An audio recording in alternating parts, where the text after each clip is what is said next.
کم عمر بچیوں کا جنسی استحصال اور منظم جرائم کا ارتکاب دنیا کے طاقتور ترین افراد کی جانب سے شیطانی جزیرے پر کم عمر بچیوں کو جنسی زیادتی کا نشانہ بنایا جاتا رہا۔ آئیے آج آپ کو اس شیطانی جزیرے کی خوفناک کہانی سناتے ہیں۔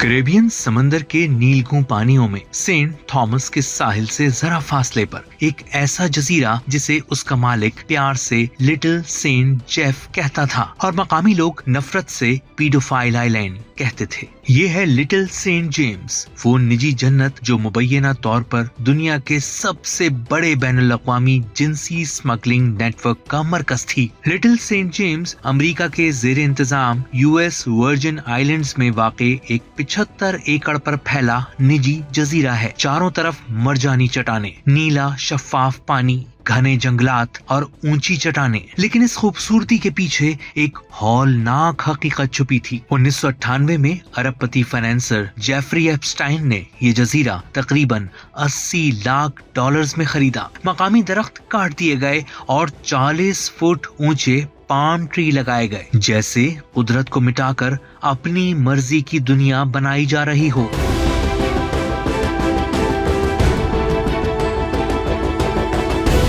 اس شیطانی جزیرے پر شاندار محل نما رہائش، نجی سوئمنگ پول، ہیلی پیڈ، ٹینس کورٹ، مہمانوں کے لیے کاٹیجز، خفیہ دفاتر اور ایک پراسرار نیلی اور سفید عمارت موجود تھی۔ اس عمارت کو لوگ مندر کہتے تھے۔ یہ عمارت افواہوں کا مرکز بن گئی۔ کوئی اسے خفیہ زیر زمین ٹھکانہ کہتا، کوئی شیطانی رسومات کی جگہ تو کوئی جنسی تشدد کا اڈا کہتا۔ بعد میں تحقیقات نے بتایا کہ یہ غالباً ایپسٹائن کا ذاتی اسٹڈی اور میوزک روم تھا، مگر اس عمارت کے بارے میں شکوک آج بھی زندہ ہیں۔ اس خوبصورت مگر خوفناک جزیرے پر دنیا کے طاقتور ترین لوگ آتے تھے، جو سینٹ تھامس ایئرپورٹ پر اترتے اور پھر ہیلی کاپٹر کے ذریعے جزیرے تک پہنچائے جاتے۔ جب ان مہمانوں کے ناموں کی فہرست سامنے آئی تو دنیا چونک گئی، کیونکہ ان مہمانوں میں ڈونلڈ ٹرمپ، شہزادہ Andrew, Bill Clinton, Stephen Hawking, Naomi Campbell, Chris Tucker اور لیس ویکسنر شامل ہیں۔ یہ جزیرہ بالکل 5 اسٹار ہوٹل جیسا تھا، لیکن وہاں کوئی بل ادا نہیں کرتا تھا۔ لیکن اصل کہانی شروع ہوئی 9 عمر لڑکیوں سے، جن کی عمریں 12 سال سے بھی کم تھی۔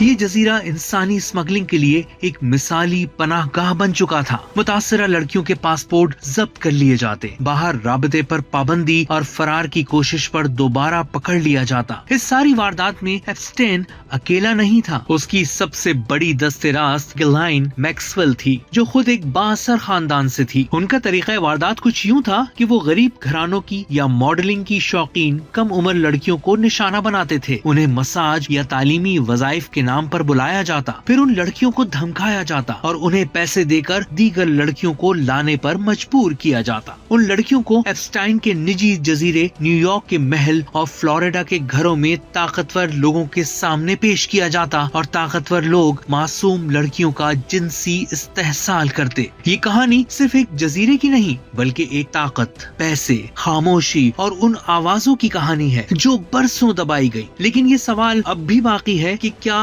سب کچھ سامنے آ چکا ہے، یا اصل سچ اب بھی سمندر کی گہرائیوں میں دفن ہے؟